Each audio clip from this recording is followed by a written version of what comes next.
तारिक, आओ। अच्छा हुआ तुम आ गई। सब ठीक है ना अभिजीत? नहीं, इस वक्त बुलाया इसलिए पूछ रही थी। नहीं, वो एक्चुअली मुझे तुमसे कुछ जरूरी बात करनी थी। कितने परेशान लग रहे हो, क्या बात है? एक्चुअली समझ नहीं पा रहा हूँ मैं तुमसे कैसे बताऊं। मैं समझ गई, दया के बारे में ना? मैं जानता हूँ ये सुनकर तुम्हें बहुत धक्का लगेगा, और इससे पहले मेरी हिम्मत जवाब दे जाए, मैं तारिका, जब एसीपी साहब यहाँ वापस आएंगे तो मैं उनसे कहने वाला हूँ वो मेरा ट्रांसफर कर दे। क्या? ट्रांसफर? तब बात तो सुनो मेरी तुम। क्यों? अभी कुछ बचा है कहने के लिए? मैं जानता हूं तुम मुझसे नाराज हो क्योंकि मैंने तुमसे झूठ बोला है, मगर जानते हो क्यों? क्योंकि उस दिन मैंने तुम्हारे चेहरे पे खुशी देखी थी,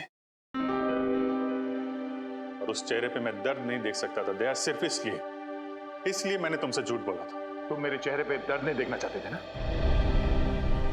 लेकिन तुमने खुशी क्यों छीन ली मेरी? हाँ? तुम जानते थे कि श्रेया से मैं अपने दिल की बात नहीं कह सकता था, मुझ में इतनी हिम्मत नहीं थी, इसलिए मैंने वो सारी बातें उस चिट्ठी में लिख दी और सोचा कि मेरा सबसे अच्छा दोस्त वो चिट्ठी श्रेया तक पहुंचाएगा। मगर इतना सब कुछ हुआ, तुमने वो चिट्ठी उसे नहीं दी। क्यों? तुमने ऐसा क्यों किया मेरे साथ? वो एक्चुअली नहीं, शायद अभिजीत तुम्हारे पास इस बात का जवाब नहीं है। मेरे जवाब की बात नहीं है दया, किसी और का जवाब है जो मैं नहीं दे सकता। किसका जवाब? मैं नहीं बता सकता दया। अभिजीत, पहेलियों में बातें मत करो, तुम दोस्त हो ना, खुल के बात करो, खुल के बात करो। यार वो बात नहीं है, दोस्ती के लिए तो मैं अपनी जान भी दे सकता हूं। हाँ, झूठ भी बोल सकते हो। क्यों? हाँ, मैंने तुमसे झूठ बोला है, लेकिन तुम्हारे लिए झूठ बोला, तुम्हें तकलीफ ना हो इसलिए झूठ बोला। तो मुझे तकलीफ नहीं हुई? हाँ? मैं खुश हूं, मगर सिर्फ और सिर्फ तुम्हारे वजह से मैं इस तरह से खुश हूं, तुम्हारे वजह से।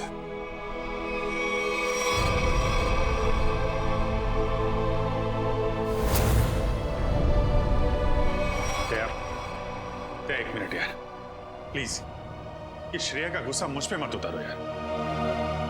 मैं गुस्सा श्रेया पे नहीं, मुझे गुस्सा तुम पे आ रहा है। क्यों?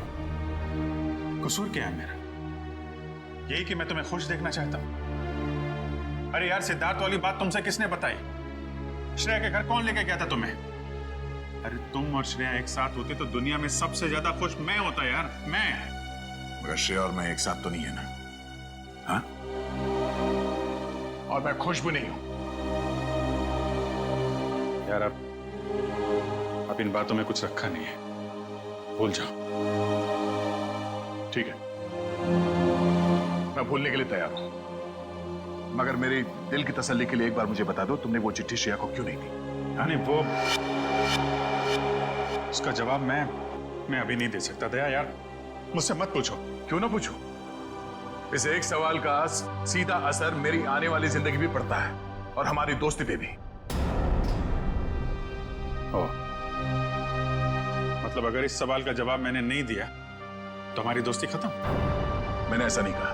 अरे रहने दो यार, अगर हमारी दोस्ती इतनी सस्ती है कि एक छोटे से आंधी के झोंके से उसकी नींव डगमगा जाए, तो मुझे भी ऐसी दोस्ती में कोई दिलचस्पी नहीं है।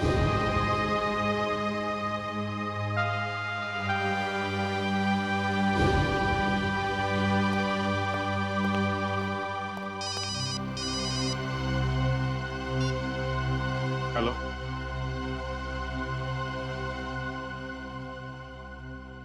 जी हाँ, सीआईडी ब्यूरो। जान खतरे में? एक मिनट, कहां से बोल रहे हैं आप?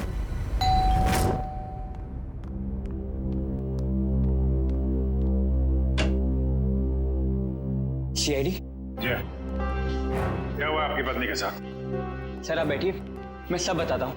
तुम तो कह रहे थे कि तुम्हारी पत्नी मुसीबत में। ये गलत कह रहे हैं। मैं बिल्कुल ठीक ठाक हूँ सर। तुम्हारी हिम्मत कैसे हुई मेरी पत्नी के कपड़े पहनने की? पता नहीं सर इनको क्या हो गया है, बिल्कुल बहकी बहकी सी बातें कर रहे हैं। मिस्टर राहुल, क्या मजाक है ये? अगर आपकी पत्नी ठीक ठाक है तो सीआईडी का वक्त बर्बाद करने से क्या फायदा? सर मैं सीआईडी का वक्त बर्बाद नहीं कर रहा हूँ सर। नम्रता सच में बहुत बड़ी मुसीबत में है। दरअसल कुछ घंटे पहले लगता है आ गई।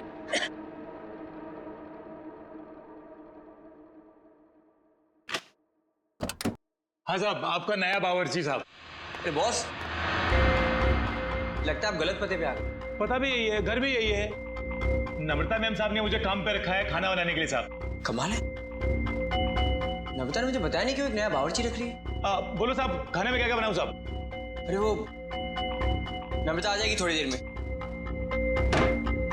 वो ही बता देगी खाने में क्या बनाना है। तब तक एक काम करो, तुम मेरे लिए एक कप चाय बना दो। ठीक है साहब। रसोई का है साहब? उस तरफ। उस तरफ।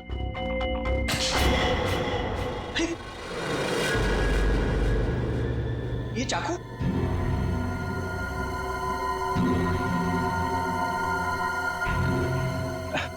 घबराइए मत साहब, इससे मैं फल काटता हूँ, भाजी काटता हूँ साहब, और मांस भी काटता हूँ साहब।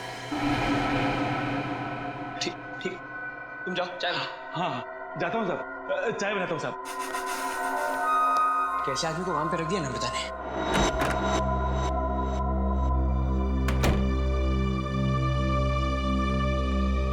अरे क्या साहब, डर गए क्या? ऐसे अचानक सामने आ गए तो कोई भी डरेगा ही ना। ये लो साहब आपकी कॉफी। मैंने चाय बोली थी। क्या साहब, आपने कॉफी तो मंगाया था साहब, वही लाया हूँ साहब। अरे यार मैंने चाय बोली थी। अरे कैसे बदतमीजी से बात करो तुम? अरे एक तो गलती करो, ऊपर से बदतमीजी से बात कर रहे हो मेरे साथ। कैसा आदमी रख दिया है। सॉरी डार्लिंग, आने में थोड़ी देरी हो गई। तो मॉल में ना अच्छी सी सेल लगी है तो कुछ ज्यादा ही शॉपिंग कर ली। एक्सक्यूज मी, कौन है आप? और यूं घर में कैसे घुसे चली आ रही है? अच्छा जी, मैंने कुछ ज्यादा खर्चा कर दिया तो इसलिए तुम अपनी पत्नी से ऐसे बात करोगे? पत्नी? कौन हो तुम? और नम्रता कहाँ है? तुम्हारे सामने। अच्छा, अब समझ में आया। मेरी पत्नी ने ही कहा है ना तुम्हें मेरे साथ मजाक करने के लिए, है ना? राहुल, तुम्हें क्या हो गया? क्यों बहकी बहकी बातें कर रहे हो? बहुत हो गया ये बकवास। हाँ, कहाँ है नम्रता? मैं अभी नम्रता को फोन करता हूँ।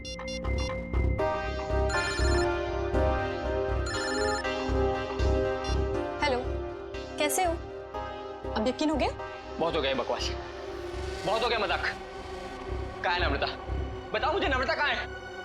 कहाँ है नम्रता? क्या किया नम्रता के साथ? राहुल, तुम ठीक तो हो? बुखार बुखार तो नहीं है? छुओ मत मुझे, हाथ मत लगाना मुझे। तुम्हें नम्रता ने काम पे रखा था ना? हाँ साहब। कब रखा था? कल। यहाँ और बताओ, क्या यही नम्रता है? हाँ साहब, यही तो है नम्रता मैम साहब। देखो यार, वो कुछ छोटी मोटी चाय कॉफी के बहस करे तुम झूठ मत बोलो। कौन है ये? नहीं साहब, मैं सच बोल रहा हूँ, यही है नम्रता मैम साहब। सुनो बलराम, तुम ना खाने में मिर्ची थोड़ी कम डालना, साहब को तीखा पसंद नहीं है। ठीक है मैम साहब। क्या हो रहा है यार ये? कुछ तो करना पड़ेगा। क्या करूं? सीआईडी को फोन करता हूँ। सर तो बहुत अच्छा होगा कि फ्रेडी सर साथ में नहीं है, वरना असली और नकली पत्नी के चक्कर में वो खुद चक्कर खा जाते। ये लीजिए साहब, आप सब लोग के लिए पानी। देखिए सर, देखिए कैसे ये दोनों भैरूपी मेरे घर में घुस आए हैं। न जाने इन्होंने मेरे पति नम्रता के साथ क्या किया होगा। राहुल, मैं ही तुम्हारी नम्रता हूँ। सर आप बेकार की कहानियों में अपना वक्त बर्बाद कर रहे हैं। मैं कल ही इनको अच्छे से डॉक्टर के पास लेके जाऊंगी। माफ कीजिएगा सर, जो परेशानी आपको हमारी वजह से हुई। कोई बात नहीं, अब हम लोग यहाँ आ गए हैं तो सारा मामला समझ के ही जाएंगे। मिस्टर राहुल, आपके पास क्या सबूत है कि ये आपकी पत्नी नम्रता नहीं है? सबूत? हाँ है ना सर, मेरी पत्नी की तस्वीरें मेरे फोन में। क्या हो मिस्टर राहुल? ये कैसे हो सकता है? इसमें मेरे और मेरी पत्नी की लगभग 100 तस्वीरें थी, अब एक भी नहीं है। याद आया सर, जब मैं नहाने गया था ना तो मैंने ये फोन इस टेबल पर रखा था। जरूर इसी ने वो फोटो डिलीट की है सर इसने। मैं कह रहा हूँ। क्या बात कर रहे साहब? मैं इतना महंगा फोन कभी इस्तेमाल ही नहीं किया साहब। फोटो कैसे निकालेगा साहब? सर ये झूठ बोल रहा है सर। सर इसी ने फोटो डिलीट की है। एक मिनट, अगर मोबाइल में फोटो नहीं है तो फिर शादी की तस्वीरें तो होगी ना आपके शादी के एल्बम में? है ना सर, पूरा एल्बम है। मैं अभी लेकर आता हूँ।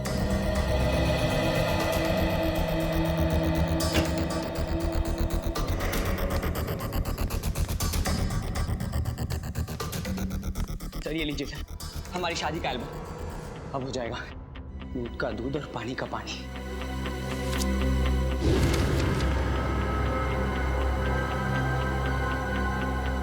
आपका कहना है कि ये आपकी बीवी नम्रता नहीं है? जी सर, ये मेरी पत्नी नहीं है।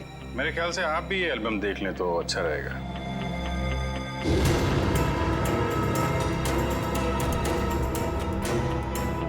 ये कैसे हो सकता है सर? ये कोई बहुत बड़ी साजिश है। ये कोई साजिश है मेरे खिलाफ। जरूर इसमें मेरी पत्नी भी शामिल है। उसी ने भेजा होगा इन दोनों को। मिस्टर राहुल, कभी आप कहते हैं कि आपकी पत्नी खतरे में है, कभी आप कहते हैं कि वो आपके खिलाफ साजिश रच रही है। कहना क्या चाहते हैं आप? सर मुझे कोई खतरा नहीं है और ये कोई साजिश नहीं है। मैंने आपसे कहा ना इनकी तबीयत खराब है। तुम चुप रहो, मुंह बंद रखो अपना। एक मिनट, आप नम्रता हैं, आपके पास कोई आईडी वगैरह है? जी हाँ सर, पासपोर्ट है, पैन कार्ड है। आपको जो चाहिए मैं दिखा सकती हूँ। प्लीज। एक मिनट।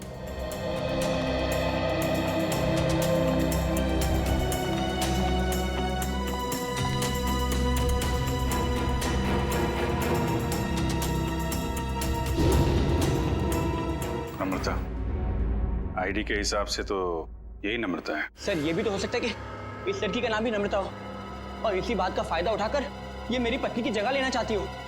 सर नाम एक हो सकता है लेकिन जन्मदिन 19 अगस्त 1986।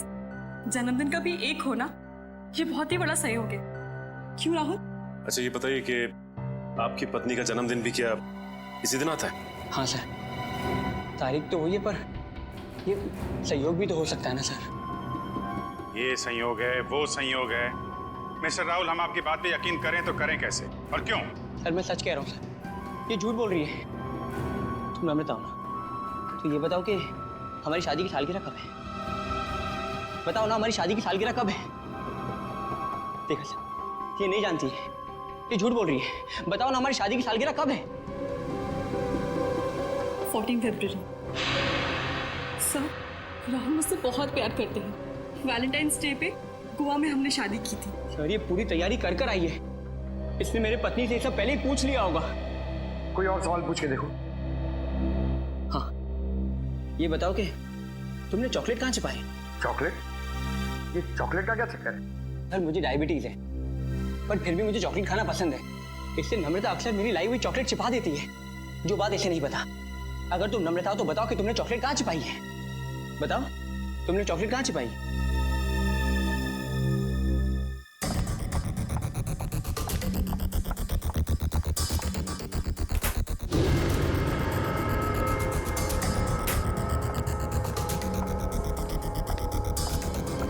ये रही चॉकलेट।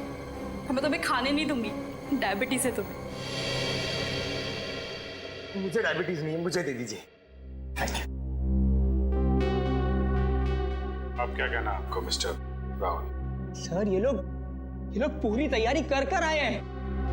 ठीक है, एक पल के लिए हम आपकी बात मान लेते हैं, लेकिन ये आपकी पत्नी है या नहीं, इसका जवाब तो इस घर में ही मिलेगा।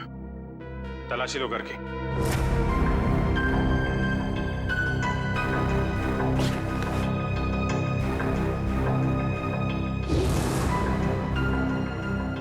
एक काम कीजिए, आप लोग अपने माता पिता को यहाँ बुलाइए, अभी पता चल जाएगा। सर मेरे माँ बाप तो दुनिया में नहीं रहे। सर मेरे भी नहीं है।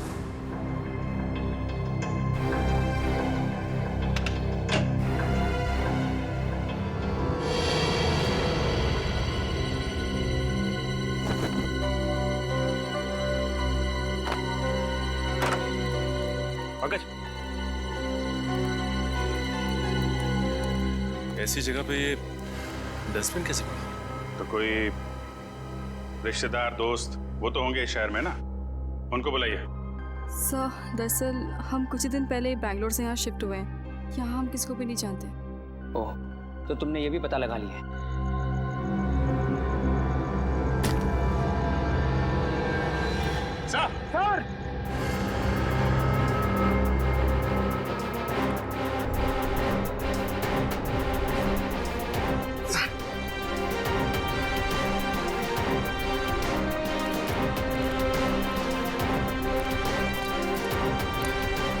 सर लाश।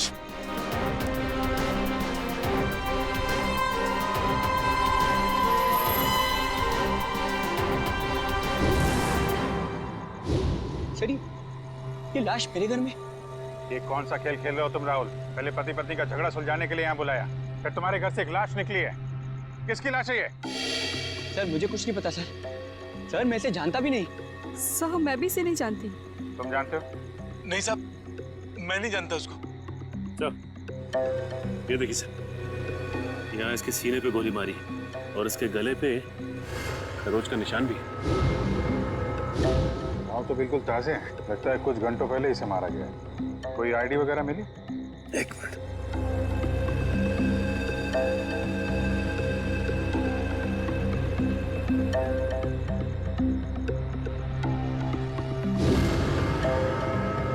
सर इसका नाम पुलकित रॉबिन है। पुलकित रॉबिन? सर मैंने इसका नाम कहीं पढ़ा है। पढ़ा है? कहाँ पढ़ा? अरे सर ये तो एक बहुत ही मशहूर टीवी सीरियल राइटर है सर, साउथ बहू का सीरियल मैं देखता हूँ सर। एक टीवी सीरियल राइटर की लाश मेरे घर में? पंकज मोबाइल पे देखो, इंटरनेट पे इस पुलकित रॉबिन की फोटो निकालो, देखो कहीं ये वही आदमी तो नहीं।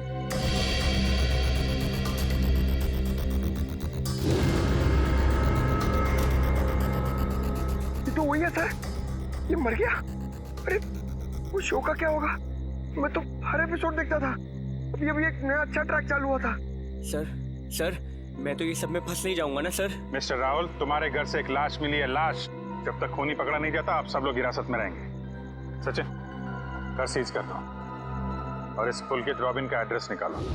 अब राधिका समीर से कहेगी दूर हो जाओ मेरी नजरों से, मैं तुम्हारी शक्ल भी नहीं देखना चाहती। समीर राधिका की नजरों से दूर हो ना हो, लेकिन हम सीआईडी वाले आपकी नजरों से दूर नहीं होने वाले। सीआईडी? और मेरे घर में? जी, वैसे आप राइटर्स लोगों का काम बहुत मुश्किल होता है ना, इतना पेचीदा ताना बाना बनना पड़ता है, कभी कहानी का, कभी किरदारों का और कई बार खून का। दरअसल मैं समझी नहीं, आप लोग यहाँ क्यों आए हैं? दरअसल हम आपसे खून के बारे में पूछताछ करने आए, मगर अगर आप चाहें तो अगले हफ्ते देविका के साथ शो में क्या होने वाला है ये हमें बता सकती हैं, क्योंकि पुलकित जी तो रहे नहीं। क्या पुलकित सर का खून हो गया? कब और कैसे? ये तो अब आप ही बता सकती हैं। मैं? मुझे कुछ नहीं पता। इतनी भोली बनने की जरूरत नहीं है आपको। हम पुलकित के घर से आ रहे। पुलकित की पत्नी ने बताया कि आप पुलकित की असिस्टेंट हैं। और कल शाम वो आपसे मिलने के लिए ही घर से निकले थे, मगर वापस पहुंचे ही नहीं। ये बात सच है, मैं और पुलकित सर कॉफी शॉप में मिलने वाले थे, लेकिन वो वहाँ पहुंचे ही नहीं। कौन सी coffee shop? IG coffee shop. वही जो बैरिक्स रोड पे? हाँ जी वही। मगर पुलकित की लाश हमें मिली सृष्टि नगर में, और ये बैरिक्स रोड सृष्टि नगर से बहुत दूर है। तो इसका मतलब ये है कि तुमने पुलकित को कॉफी शॉप पर बुलाया, उसके बाद उसे बहला फुसलाकर तुम सृष्टि नगर ले गई और वहां तुमने उसका खून कर दिया। नहीं, ये बात गलत है, मैं ऐसा क्यों करूंगी? क्योंकि तुम पुलकित से जलती थी और तुम पुलकित की जगह लेना चाहती थी, इसलिए तुमने पुलकित का खून कर दिया। ये सब झूठ है। मैं 8 बजे से लेकर 11 बजे तक उनका इंतजार करती रही, पर वो वहां पर पहुंचे ही नहीं। मैं घर वापस आ गई क्योंकि उनका फोन भी नहीं लग रहा था। आपकी बात में कितनी सच्चाई और कितना झूठ, ये बहुत जल्द पता लग जाएगा। आप हमारे साथ चलिए। मगर कहाँ? ये सब क्या है? आप लोग हमें यहाँ क्यों लाए हैं? कोई कुछ बता क्यों नहीं रहा है हमें? एक मिनट, शांत हो जाए मैडम, सब कुछ पता चल जाएगा। मैं पुलकित की पत्नी हूँ और आप मुझ पर भी शक कर रहे हैं। हम किसी पर शक नहीं कर रहे, हम अपनी ड्यूटी कर रहे। ये आप प्लीज अपना हाथ आगे बढ़ाइए, हम लोगों को आपके खून के सैंपल्स लेने हैं। खून का सैंपल? मगर क्यों? क्योंकि पुलकित की गर्दन पर हमें कुछ खरोंच के निशान मिले और उस खरोंच में नेल पॉलिश के ट्रेसेस हैं। इसका मतलब साफ है पुलकित के खून में किसी लड़की का हाथ है। लाइए हाथ आगे कीजिए। फिलहाल इस केस में लड़कियां सिर्फ आप तीनों ही। सर आप लोग खूनी को ढूंढने में इतनी मेहनत करें, प्लीज मेरे पत्नी को भी ढूंढिए ना। न जाने नम्रता किस हाल में होगी, कहाँ होगी। फिर वही बात राहुल, कब तक खेलोगे ये खेल? और मैं एक बार नहीं बार बार कह चुकी हूँ कि मैं ही तुम्हारी नम्रता हूँ। चुप हो जा तुम, कितना झूठ बोलोगी? क्या चाहिए तुम्हें? पैसे चाहिए ना? कितने पैसे चाहिए तुम्हें मेरे घर और मेरी जिंदगी से जाने के लिए? क्या? मैं और पैसे? कैसी बात कर रहे हो तुम राहुल? मिस्टर राहुल, आपके पास आपकी पत्नी का फोटो नहीं है, चेहरा तो याद है, कम से कम उनका स्केच तो बनवा सकते हैं। जी सर, जरूर। ये बाल आगे से, हाँ यहाँ से थोड़े और लंबे। सर, हमारे क्रिमिनल डेटाबेस में इस बावर्ची का कोई रिकॉर्ड नहीं है। देखा साहब, मैं बोल रहा था ना साहब, मैं एकदम निर्दोष है साहब, मुझे जाने दो ना साहब। ठीक है, तुम जा सकते हो, मगर याद रहे तुम शहर से बाहर नहीं जाओगे और जब भी बुलाया जाए ब्यूरो आ जाना। ठीक है। पता नहीं किसका स्केच बनवा रहे हैं, मैं तो यहाँ बैठी हूँ। Sir. Okay, thank you Paresh. तो राहुल, स्केच ठीक बना? हाँ सर बिल्कुल, यही है मेरी पत्नी नम्रता। और मैं कौन हूँ? इसकी सौतन? पता नहीं सर किस लड़की का चेहरा है ये, किसका चेहरा बनवाया इन्होंने, मुझे तो समझ में नहीं आ रहा। किसकी नजर लगी है हमारी हंसती खेलती जिंदगी को? सर इसके आंसू पे मत जाइए, ये मगरमच्छ के आंसू है। ये इन्हें हथियार बना के मेरे खिलाफ इस्तेमाल करना चाहती है, मुझे फंसाना चाहती है सर। राहुल, अगर तुम्हें मेरे साथ नहीं रहना तो साफ साफ कह दो ना, मैं तुम्हें डिवोर्स दे दूंगी। पर ये सब ड्रामा करने की क्या जरूरत है? सर ये पुलकित के कॉल रिकॉर्ड्स हैं। उसने जेनिफर के साथ में शाम को 5 बजे बात की थी और ठीक 1 घंटे बाद उसे लैंडलाइन नंबर से फोन आया था सर। अच्छा, ये लैंडलाइन नंबर है किसका, कुछ पता किया? हाँ sir, Bhavesh imports and exports नाम है कंपनी का। क्या कहा आपने?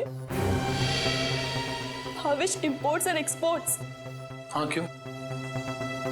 आप इस कंपनी के बारे में जानती हैं? हाँ सर, मैं जानती हूँ। राहुल इसी कंपनी में तो काम करते हैं।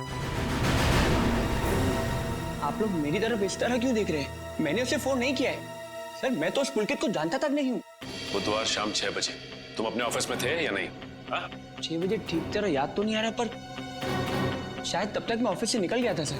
देखो राहुल, शायद से तो काम नहीं चलेगा। सर अगर आप लोगों को मेरे पे विश्वास नहीं है तो आप लोग मेरे ऑफिस चल के पूछताछ कर सकते हैं। ठीक है, तो चलकर पूछताछ कर लेते हैं तुम्हारे ऑफिस में, और ये भी पता कर लेते हैं कि जो स्केच तुमने बनाया है ऐसी कोई लड़की है भी या नहीं। एक बार शर्मा जी बस पहुंचा दीजिए, मैंने चेक कर लिया। उन्हें बोलिए टेंडरिंग का प्रोसेस चालू था। अरे राहुल, तुम यहाँ पर इस वक्त और आज ऑफिस नहीं है? और ये लोग कौन है? सर ये लोग सीआईडी से। सीआईडी? जी सर। क्या बात है, बताओ। क्या बताऊं सर, मैं एक बहुत बड़ी मुश्किल में फंस गया हूँ। कैसी मुसीबत? लाश मिली इनके घर के बैकयार्ड से। व्हाट? ये मैं क्या सुन रहा हूँ? कहीं तुम्हारा इसमें कोई हाथ तो नहीं है? नहीं सर, मेरा इसमें कोई हाथ नहीं है। मैं तो उस पुलकित रॉबिन नाम के आदमी को जानता तक नहीं जिसकी लाश मेरे घर से मिली है। मिस्टर भावेश, आप अपने जरा सारे स्टाफ को बुलाएंगे। सुमित,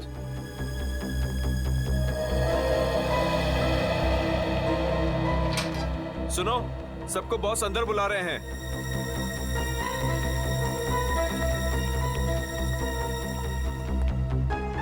इस फोटो को देखिए, ये आदमी पुलकित है जिसकी लाश हमें राहुल के घर से मिली।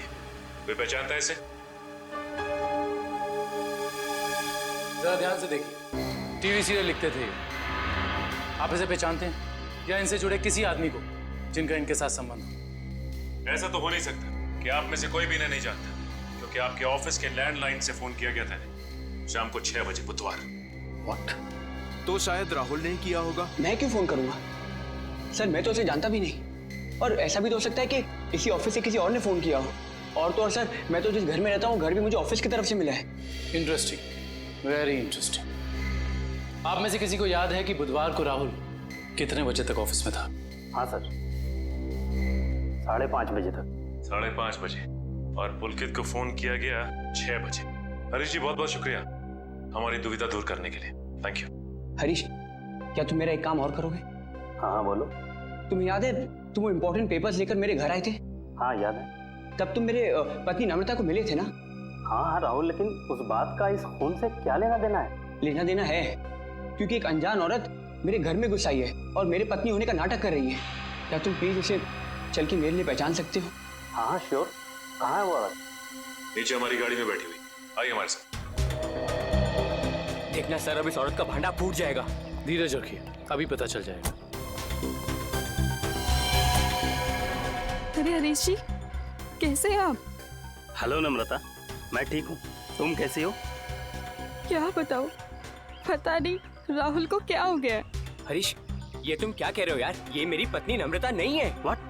ये कैसी बात कर रहे हो राहुल? यही तो नम्रता है, तुम्हारी पत्नी, जिससे तुमने मुझे मिलवाया था। अब क्या कहना है मिस्टर राहुल आपका?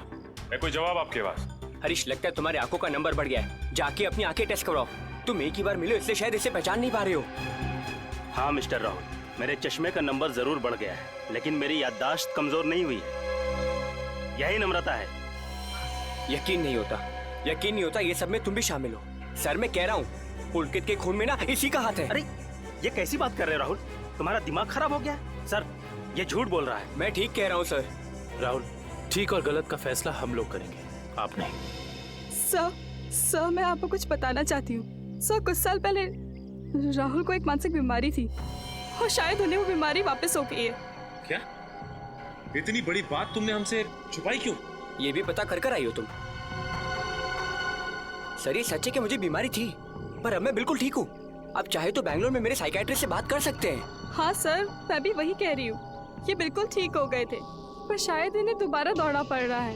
ये मुझे पहचानने से इनकार कर रहे हैं। सर शायद इन्होंने ही पुलकित को मारा होगा। चुप हो जाओ तुम। एक तो मेरी बीवी को गायब कर दिया, ऊपर से मेरे पे झूठा इल्जाम लगा रही है। मैं इसे जान से मार दूंगा। पीछे हो। क्या बिगाड़ा है मैंने राहुल तुम्हारा? सर प्लीज राहुल को अपनी कस्टडी में ले लीजिए सर। देखिए ना, अपनी पत्नी को दिन दहाड़े जान से मारने की धमकी दे रहा है ये। पुलकित का खून राहुल ने किया है या किसी और ने, इसका पता तो हम लगा ही लेंगे। मगर ऐसा तो हो नहीं सकता कि पुलकित को मरते हुए किसी ने देखा या सुना ना हो। उस मोहल्ले के लोगों से पूछताछ करनी होगी। सर आसपास के सभी घरों में हमने पूछताछ कर ली है, बस ये एक आखिरी घर बाकी है। चलो यहाँ भी पूछ के देखते हैं। संभल के।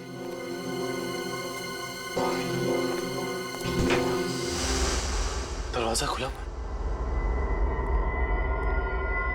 कोई इस तरह से दरवाजा क्यों खुला छोड़ेगा? और यहाँ ये कैमरा कैसे? इधर भी।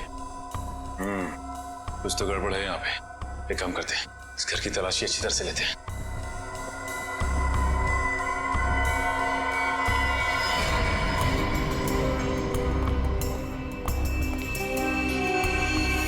सर जल्दी आइए। ये देखिए एक और कैमरा, 2 कंप्यूटर स्क्रीन, स्पीकर्स और हेडफोन्स। दो कंप्यूटर स्क्रीन एक साथ बाहर और यहाँ कैमरास भी लगे। कहीं यहाँ वीडियो एडिटिंग तो नहीं चल रही? इसे ऑन करो।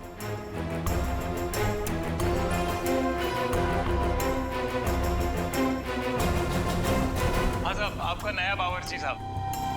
लगता है आप गलत पते पे आ गए। नम्रता मैम ने मुझे काम पे रखा है खाना बनाने के लिए। चाय बनाता हूँ साहब। अरे जाओ ना। अभी क्या है? सॉरी डार्लिंग, आने में देर हो गई। वो मॉल में ना सेल लगी थी, तो कुछ ज्यादा ही शॉपिंग करनी। माय गॉड, वो कैमरा लगा के राहुल के घर पे नजर रखे हुए। क्या हुआ आपकी पत्नी के साथ? सर आप बैठिए, मैं सब बताता हूँ। सिर्फ राहुल की नहीं, सीआईडी की भी। मैं तो बिल्कुल ठीक ठाक हूँ। सर एक बात समझ में नहीं आ रही है, इतनी दूर से सीआईडी का वक्त बर्बाद करने से क्या फायदा है? मगर ये आवाज इतनी क्लियर कैसे आ रही है? मैं भी आया। सर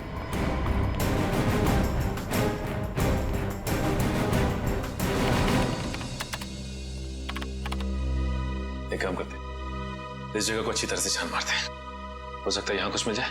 हाँ?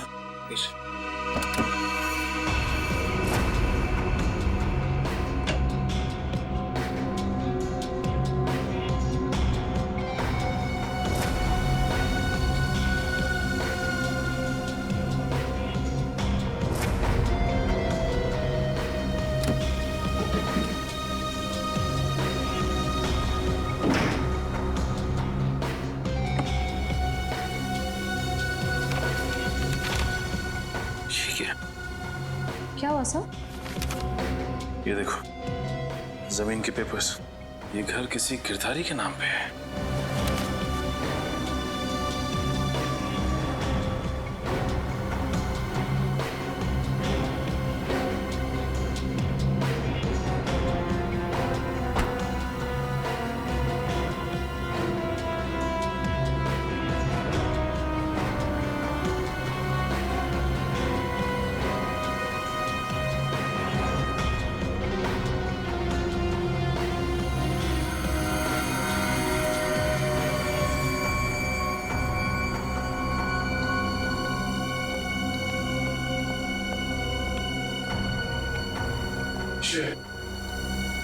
तुम्हारे सारे सवालों का जवाब ये माइक है जो मुझे राहुल के घर से मिला।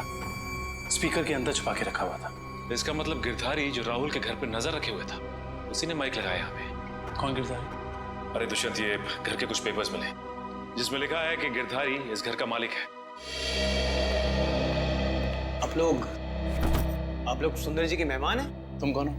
जी मैं तो यहाँ पर किराए पर रहता हूँ, पर आप लोग कौन हैं? हम लोग सीआईडी से। सीआईडी? जी हाँ सीआईडी। देख के लगता है कि तुम कहीं बाहर से आ रहे हो। यहाँ सर मैं तो अभी गोवा से आ रहा हूँ, पर आप लोग यहाँ पर सुंदर जी ने कहीं कुछ। एक मिनट, ये सुंदर कौन? सर जब मैं यहाँ से जा रहा था तो मैंने ये घर सुंदर नाम के एक अंकल को किराए पर दिया था। क्या बात, तुम खुद यहाँ पे किराए पे रहते हो और ये घर तुमने किसी को किराए पे दे दिया? सर मैंने सोचा कि गोवा जाने का खर्चा निकल आएगा सर, इसलिए। और गिरधारी जी जिनका ये घर है वो कहाँ? सर वो तो लंदन में रहते हैं सर, साल में सिर्फ एक बार ही इंडिया आ पाते हैं। ओह, उसी का फायदा उठा रहे हो तुम? ये कंप्यूटर कैमरास तुम्हारे? नहीं सर, ये सब मेरा नहीं है सर। झूठ बोल रहे हो तुम राहुल के घर पे नजर रखे हुए थे, जासूसी कर रहे थे उस पे। जासूसी? सर मैं राहुल के ऊपर जासूसी नहीं कर रहा था सर। देखो हमने रिकॉर्डिंग देख ली है, सच सच बताओ। मैडम मैं तो कॉलेज में पढ़ता हूँ, इतनी सारी महंगी चीजें मैं कहाँ से लाऊंगा? तो फिर ये सारी की सारी चीजें किसकी है? उस आदमी की जिसे तुमने किराए पे रखा हुआ, सुंदर? सर हो सकता है सर। नंबर दो सुंदर का। सर पिछले हफ्ते गोवा में मेरा मोबाइल चोरी हो गया था तो तुम्हारे सारे नंबर्स चले गए? जी। बहुत अच्छा बहाना है। अपना मोबाइल नंबर दो, सुंदर का नंबर हम तुम्हारे मोबाइल रिकॉर्ड से निकाल लेंगे। सर सालुंके सर की डीएनए रिपोर्ट आ गई है। पुलकित के खरोचों में जो नेल पॉलिश के अंश मिले थे वो ना ही नम्रता के थे, ना ही संजना के और ना ही जेनिफर के। मतलब इस केस में कोई और औरत भी शामिल है? सर हो सकता है वो स्केच वाली औरत हो जिससे राहुल अपनी बीवी कह रहा है। हो सकता है। जब तक हमें उस औरत के बारे में कुछ पता नहीं चल जाता, कुछ कह नहीं सकते। क्या हुआ, उस नेल पेंट के बारे में कुछ पता चला क्या?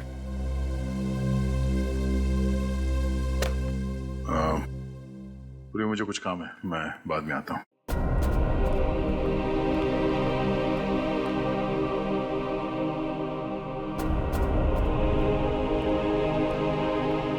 सर जतिन के फोन रिकॉर्ड्स चेक करिए। सुंदर का नंबर तो नहीं मिला, मगर किसी मनीष नाम के आदमी का नंबर मिला है। करता क्या है मनीष? सर कैमरास और रीडिंग मशीन किराए पे देता है। मनीष? इस मनीष से मिलना पड़ेगा। सर यही है वो सुंदर अंकल जिन्हें मैंने अपना घर किराए पे दिया था। कौन सुंदर? मैं मनीष हूँ। गलत बात है मनीष जी, आप इतने महंगे कैमरा इक्विपमेंट्स ऐसे ही खुले घर में छोड़ा है, इन्हें तो अरेस्ट करना होगा। बिल्कुल।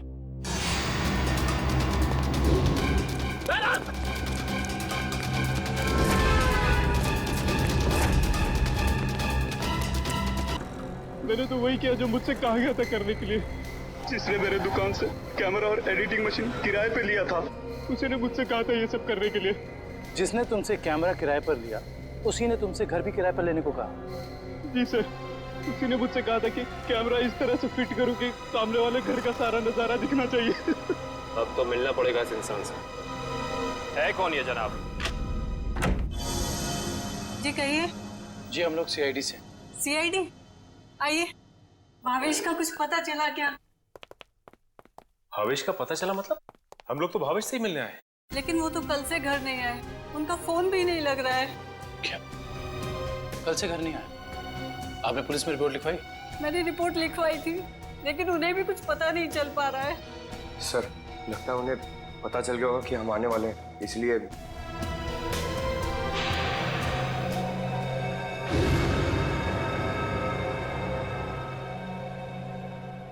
मिनट, क्या ये आपके पति भावेश है? जी हाँ ये केस तो और पेचीदा बनता जा रहा है। सर, मेरे पति भावेश को ढूंढ निकालिए। देखिए मैम, आप चिंता मत कीजिए, अब भावेश का नंबर दीजिए हमें। जी 197985643।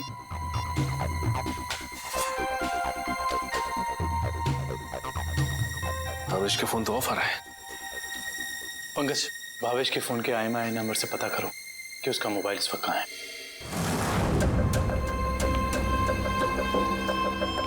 मैं आखिरी बार पूछ रही हूँ भावेश तुमसे, वो सीढ़ी तुमने कहाँ रखी है? नहीं बताऊंगा मैं मर भी जाऊँ ना तो तुम्हें भी साथ लेकर डूबूंगा, समझ गई तुम?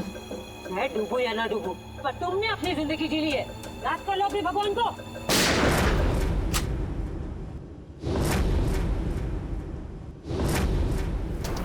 बस मुनीत रेली, बहुत मचा रही आतंक। कानून को काफी वक्त से तुम्हारी तलाश थी, मगर हमें नहीं पता था कि हम इस केस के जरिए तुम तक भी पहुंच जाएंगे। खुश तो ऐसे हो रहे हो जैसे तुमने मुन्नी को जेल में डाल दिया है। ये तुम्हारी खुशकिस्मती है या बदकिस्मती कि तुम मुन्नी के दरबार में खुद चलकर आए हो? देख क्या रहे हो, ढूंढ दो इनको।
मुझे भावेश ने नम्रता को अगवा करने के लिए कहा था। क्यों भावेश, क्या बिगाड़ा था नम्रता ने तुम्हारा? बहुत लंबी कहानी है। कोई बात नहीं मिस्टर भावेश, CID के पास मुजरिमों की दास्तान सुनने के लिए हमेशा वक्त रहता है। शुरू कीजिए अपनी कहानी। ये उस वक्त की बात है जब मैं शहर में नया नया आया था। टेलीविजन की दुनिया में लेखक के तौर पर नाम कमाना चाहता था। अलग अलग तरह की कहानियां लिखी, अलग अलग तरह के किरदारों को जन्म दिया। मेरी आंखों में सिर्फ एक ही सपना था कि किस तरह मेरी कहानी छोटे पर्दे पर साकार हो जाए। मगर तुम्हारा तो इंपोर्ट एक्सपोर्ट का बिजनेस था ना? क्योंकि मेरे साथ कुछ ऐसा हुआ जिसने मुझे मजबूर कर दिया अपने सपनों को कुचलने के लिए। जिसके साथ मैं किराए के घर में रहता था, जिसे मैं अपना दोस्त समझता था, उसने मुझे धोखा दिया। उसने मेरी कहानी चुराई और एक चैनल में बेच दी और रातों रात अमीर बन गया। हर तरफ उसी के चर्चे, उसी की बातें। मैं ये सदमा बर्दाश्त नहीं कर पाया और फिर मैंने अपने करियर को नई दिशा दी और भावेश इंपोर्ट एक्सपोर्ट का बिजनेस शुरू कर दिया। मगर इस सब का मेरी किडनैपिंग से क्या लेना देना है? ये बात सच है कि मैंने अपनी लाइन बदल दी थी, लेकिन ये भी सच है कि मेरे अंदर एक राइटर छुपा हुआ है। टेलीविजन में कुछ कर गुजरने का जुनून है मेरे अंदर। मैंने वापस कलम उठाई और एक अनोखे रियलिटी शो का कॉन्सेप्ट लिख डाला, जिसमें पति पत्नी में से किसी एक की जगह एक अजनबी अगर उनके घर आ जाए तो फिर उस पार्टनर की क्या प्रतिक्रिया होगी। इस तरह का रियलिटी शो लिखा था मैंने। क्या ये सब एक रियलिटी शो था? चैनल को मेरा कॉन्सेप्ट बहुत अच्छा लगा, लेकिन वो ये जानना चाहते थे कि इसे पर्दे पे कैसे उतारा जाए। तो मैंने एक पायलट एपिसोड बनाने के बारे में सोचा और एक्सपेरिमेंट के तौर पर मैंने अपनी कंपनी में आए हुए नए एम्प्लॉय राहुल को शामिल किया। वाह, कमाल है। अगर तुम एक रियलिटी शो ही बनाना चाहते थे तो एक जायज ढंग से भी बना सकते थे। फिर कानून को अपने हाथ में लेने की क्या जरूरत थी तुम्हें? मैंने कोशिश तो की थी जायज तरीके से करने की, लेकिन किसी ने मेरी मदद नहीं की। तो मैंने सोचा कि क्यों ना कुछ दिनों के लिए नम्रता को अगवा कर लिया जाए और फिर मैं अपने 2 कलाकारों बावर्ची और नकली नम्रता को उसके घर भेज दूंगा और काम होने के बाद असली अमृता को फिर उसके घर भेज देता।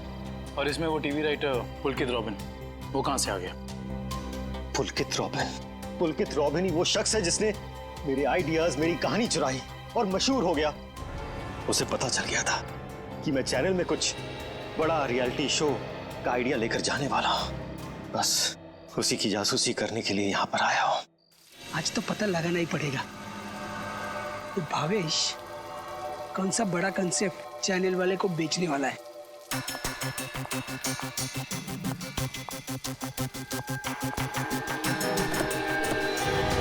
चल गाड़ी में बैठ। मानो तुम, मैं नहीं जाऊंगी। गाड़ी में बैठी होने वाला छोड़ो मुझे। ऐसा आवाज नहीं होगी। क्या कर रहे हैं तुम लोग? छोड़ो उसको। क्या कर रहे हैं तुम लोग?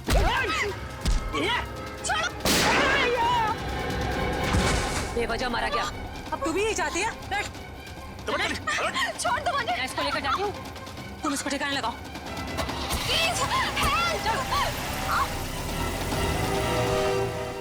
घर पहुंचकर जब मैं मेरे लगे हुए कैमरा की फुटेज देख रहा था, तब मैंने देखा कि इस मुन्नी ने पुलकित का खून कर दिया है और मेरे बने बनाए प्लान को चौपट कर दिया। मैं उसे मारना नहीं चाहती थी, वो खुद बीच में आ गया था। और जब आप लोग मेरे ऑफिस आए, तब आप लोगों को देखते ही मैं समझ गया कि अब सीआईडी से बचना नामुमकिन है। मैं बहुत घबरा गया था और उसी घबराहट में मैं यहाँ मुन्नी से मिलने आ गया। मुन्नी, तुमने मुझे फंसा दिया। पता है सीआईडी मेरे ऑफिस तक चली आई। एक तो पुलकित को मारा, ऊपर से उसकी लाश मेरे घर में छुपा दी। बोला था ना सेठ, लड़का लोगों को नहीं पता था कि तुम्हारा घर राहुल की कंपनी में आता है। अरे मैंने तुम्हें सिर्फ किडनैप करने के लिए कहा था, वो भी कुछ दिनों के लिए, पर तुमने पूरा रायता फैला दिया। याद रखना मुन्नी, अगर सीआईडी ने मुझे गिरफ्तार किया ना, तो मैं तुम्हारी सारी पोल खोल दूंगा। बता कहाँ रखा है? बोल। नहीं बताऊंगा। नहीं। इसको भी बांध दे। मुन्नी ठीक नहीं करेगा। तो वो टेप कहाँ है जिसमें मुन्नी की रिकॉर्डिंग थी? मेरे मैनेजर हरीश के पास। सिर्फ वही एक शख्स था जिसे मेरे रियलिटी शो के आइडिया के बारे में पता था। और वो माइक, वो कब लगाया राहुल के स्पीकर में? वो स्पीकर राहुल का नहीं था। वो स्पीकर भी गिफ्ट के तौर पर मैंने राहुल के घर भिजवाया था। जब हरीश उसके घर फाइल लेकर गया तो उसी के साथ मैंने स्पीकर भिजवा दिया था। लेकिन आपने हमारे विश्वास के साथ खिलवाड़ किया है भावेश जी। मुझे माफ कर दीजिए। मैं तो बस ये सोच रहा था कि टेलीविजन में मुझे नाम कमाने का इससे अच्छा मौका नहीं मिलेगा, बस इसीलिए मैंने ये सब कुछ किया। मुन्नी को तो फांसी होएगी, तुम्हारा जुर्म भी कुछ कम नहीं है भावेश। बिल्कुल, क्योंकि मिस्टर भावेश आपने एक किडनैपिंग करवाई और उस दौरान एक आदमी का खून हुआ है। आपके भविष्य का फैसला तो अब अदालत करेगी। सर क्या हुआ है? आप लोग मुझे बता क्यों नहीं रहे? जरा रुको, अभी पता चल जाएगा।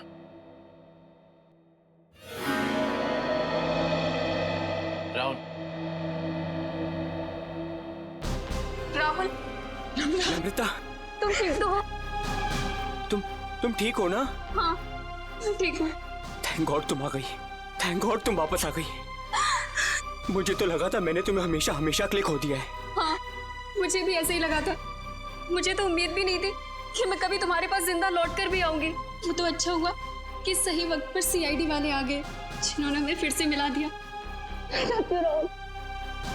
तुम दोनों मुझे माफ कर देना।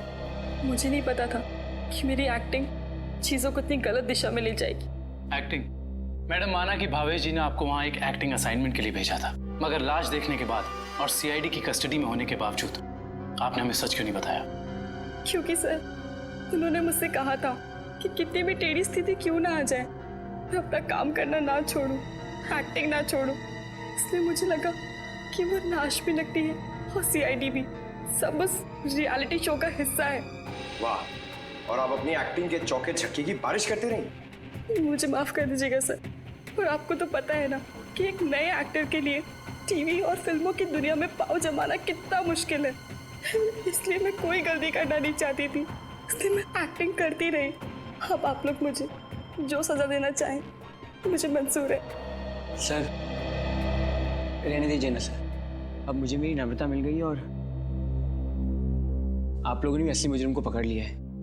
गलती तो उन्होंने की है तो इन्हें सजा भी मिलेगी, लेकिन इन्हें क्या सजा मिलेगी ये अदालत तय करेगी। फिलहाल आप दोनों जा सकते हैं। Thank you sir, thank you so much.